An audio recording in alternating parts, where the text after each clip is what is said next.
Nem igaz. Bükköny? Bükköny, nem a bükköny, az fehérje tartalma.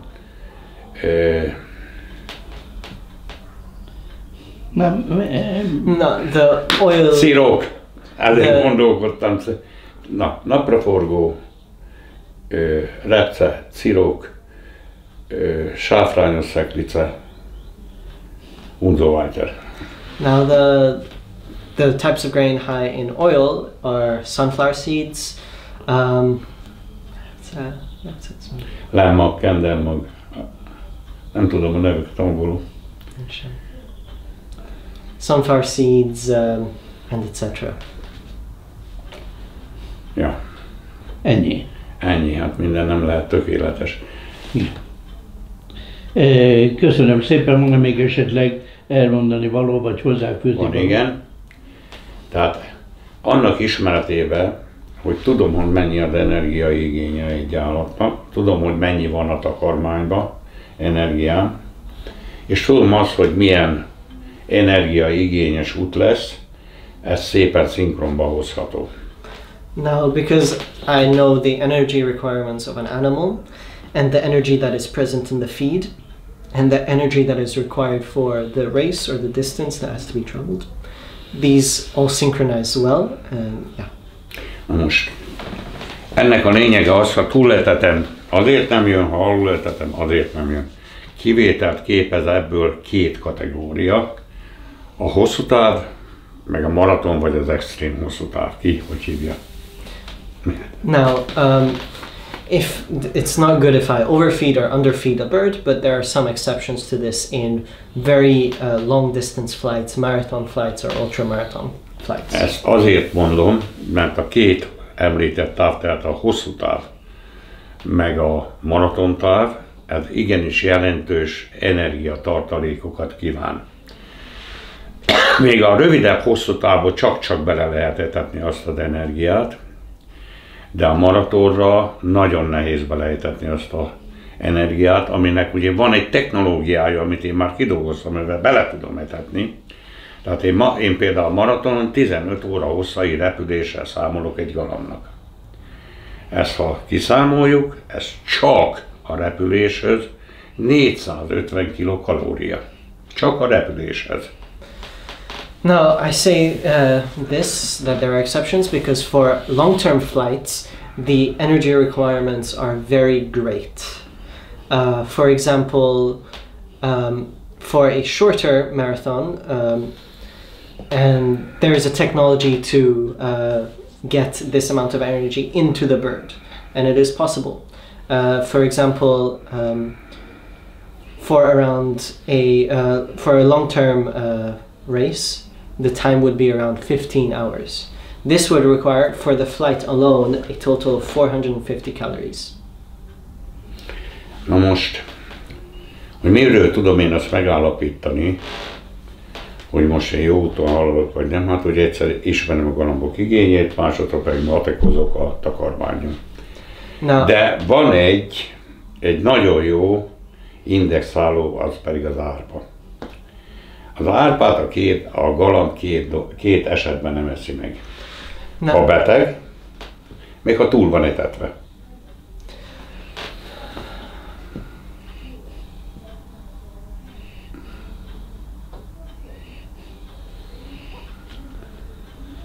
Hát igen, aki fordítja magyarul angolra egy pillanatra elakad. Nagyon hosszú volt, elmondja még egyszer. Hosszú volt a mondat. Tehát a lényeg az, hogy miről tudom, hogy jó úton haladok-e. Ugye tudom azt, hogy mennyi a energiaigénye van annak idehaza, és tudom azt, hogy hány óra repülés vár rá. Itt fordítsd. So, because I know the energy requirements of the bird and the energy requirements of the distance required of the bird, I can work out how much energy they need. Na most, ennek tudatába, tehát ismerem a takarmányösszetételt, ismerem az energiaigényt, ezzel szépen szinkronba lehet hozni. Because I know the energy that is in the feed and the energy requirements of the bird, we can synchronize all this. Na most, ezzel van egy probléma ugyan, hogy azt a takarmány mennyiséget egyáltalán bele tudom etetni a galamba. Now there's a problem with this, is if I can even get the amount of feed required into the bird. Na most én ezt úgy oldom meg, hogy van egy nagyon jó indexáló takarmány, ezt úgy hívják, hogy árpa. Now I have a very good way to solve this, is that there's a good grain which can represent, which can serve as an indicator for a number of problems in the bird, and this is barley. Na most mivel az árpát a galamb nem szereti, két esetben nem veszi föl az árpát, ha beteg, akkor egyáltalán nem akarja fölvenni, meg ha túl van etetve, akkor nem veszi föl. Now, because pigeons don't like barley, there's only two situations where a pigeon doesn't eat the barley. If they are sick, or if they are overfed. Na most mivel az én célom az, hogy az utolsó 10 napban, mielőtt bekosarazom a maratonos versenyre a galambot, ezt a 450 kilokalóriát bele tudjam etetni, de egy napi többszöri etetés kell, hogy csináljak. Ami Now, for the last 10 days before a race, to get this 450 calories into a bird, you have to do multiple feedings each day. Ami úgy kezdődik, hogy minden reggel tisztán árpával etetek. Tehát a keverékben nem teszek árpát. Now, which starts with each morning they eat only barley, so I don't put barley in a mix in the feed. És utána azt az adagot, amit megetetnék egész nap velük, azt az adagot még elosztom négy izére. Ezzel azt érem el, hogy a galamb állandóan éhes. Now, the next step is to split their daily feed into 4 sections and feed them at different times during the day, which will lead to the bird being always hungry. Tehát ezzel azt érem el, hogy a galamb állandóan éhes, és bele tudom diktálni azt az energia mennyiséget, amennyit én szeretnék. Now this will lead the bird to always be hungry, and I can put the amount of energy into it that they need for the race. Most szeretnék mutatni valamit. Now I would like to show something. Csak meg kell, hogy keressem.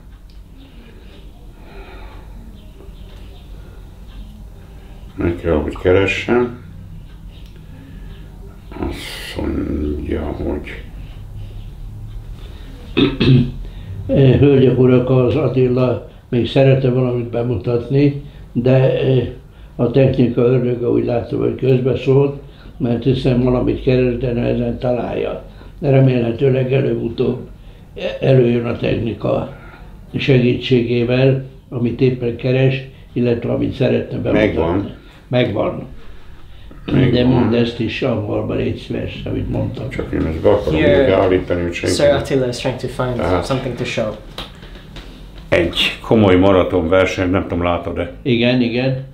Ez nem az én galambom, így jön haza galamb. This is a marathon raced bird. This is not mine, but this is how they come home from a marathon. És akkor mutatok. Hát nekem az idében is tudok mutatni. Fotók között. Még keres egy másik valamit, nyilván galambot, hogy a versenyen maratonról hogy jött haza. And he's finding another picture of an example of a bird coming home from a race. De ez nem az ő galambja. But it's not his. Ez az enyém most. This one is his picture. Ez Previous viszont már one az was ő not. galambja. Tehát az Attila galambja.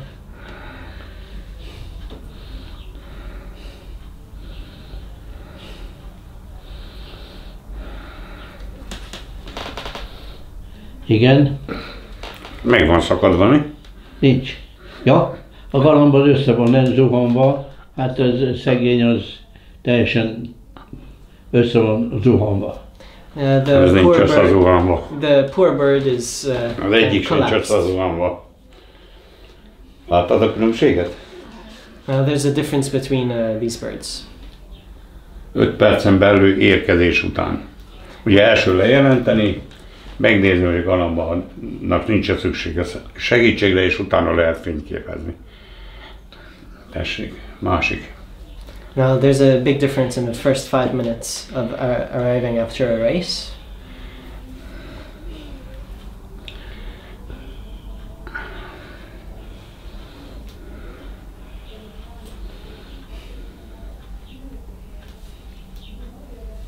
Szóval van különbség. Víznek van-e szerepe a versenyzés alkalmával? Hogyne. Ha igen, Hogyne. What is the role of water in a race setting? Mi a víz? H2O. Ja, hát így is lehet mondani. A víz az egy oldószer. What is water? You could say it's H2O, but it is a solvent. Aminek az a szerepe, hogy a már betárolt kész energiahordozókat a felhasználási helyre szállítsa a vérállamba. And the purpose of it is to bring the stored energy to the places it is required through the bloodstream.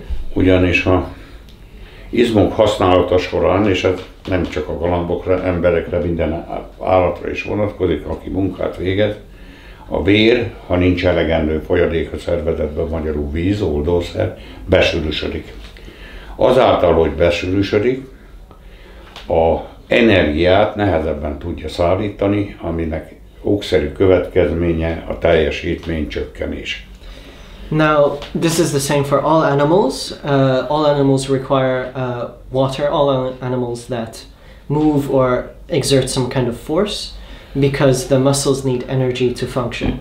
And if there isn't enough water, the blood will get thick, which decreases the overall performance, as the energy will not be delivered fast enough. Nézzük meg például a hosszú távfutókat, vagy a biciklistákat, folyamatosan isznak. Let's look at marathon runners or cyclists. They're always drinking water. Tehát erre a galamboknak nincs lehetősége, mert a levegőben nem lehet nekik odaadni az ásványvizes palackot. Now, pigeons do not have this opportunity because you cannot hand them any water when they're in the air. Éppen ezért fontos az, hogy a versenyrepülések startja előtt a galambok kellőképpen meg legyenek itatva. Now, this is why it is essential that before races, pigeons are sufficiently hydrated. Na most a hosszú távú és maratonos galamboknál van még egy forté. Tehát, mint láttátok, nekem a galambból, vagy galambház előtt van egy tókkerti tó. Na most általában reggel megítatom a galambokat, de este már nem. Az esti etetés után rákényszerítem őket, hogy menjenek a tóra inni. Ez persze a saját hülyeségem, de én úgy gondolom, hogy azok a galambok, akik ismerik ezt a trükköt, azok menet közben is, ha látnak vizet, leszállnak és isznak. Mert lemer szállni, mert tudja, hogy az ott víz van. Hogy ott víz van. Another strength of marathon flying racing birds that I do is I have in front of my loft almost like a lake for water, and I give my birds water in the morning, but not in the evening after their evening feed. And I force them to drink their own water by themselves. Now, in my mind, this makes it more real to the pigeons that when they are in a race and they see water, they are more confident and comfortable to be able to land and drink, because they recognize that that is water and that is safe for them to do so. Na most az így módon tartott galambok, tehát akik naponta egyszer kapnak a duszba inni, és ki kell menni a határba vagy a kertbe inniuk, ezektől ne várjunk rövid középtávon eredményt. Mert ez le fog szállni, ez inni fog, még lehet, hogy pihen is egy kicsit, szóval úgy gondolja, akkor hazajön. Now, these type of birds that get water one time a day and they have to find the rest of their own water should not be expected to perform well at all in short term or even middle length distances, because they might just find water and land and drink it, they might even land and rest. Na most viszont hosszú távon és maraton kimondottan hasznos ez a tudás a galamboknak. But for long length marathon races, this is extremely useful. Gondolom, hogy azért is hasznos, mert nem mennek be idegen dúcokban, hanem úgynevezett önellátóvá válnak. Így van, így Jól tudom, vagy tévedek? jó sejted. Now, this is also useful because the pigeons on races would not go into foreign or strange lofts, but they become sort of self-sufficient and can find their own water if needed. Köszönöm szépen az ezirányú interjútus, jó hosszúra nyúlott, de kérem tartsanak fel, hölgyek, urak, és iratkozzanak fel a YouTube csatornába, majd folytatjuk. Itt is kérdezem, hozzájárultok-e ahhoz, hogy felkerül a világáról? Hangosan bólogatunk. Igen. Hangosan bólogattak, ez azt jelenti, hogy igen? Igen. Igen. Köszönöm.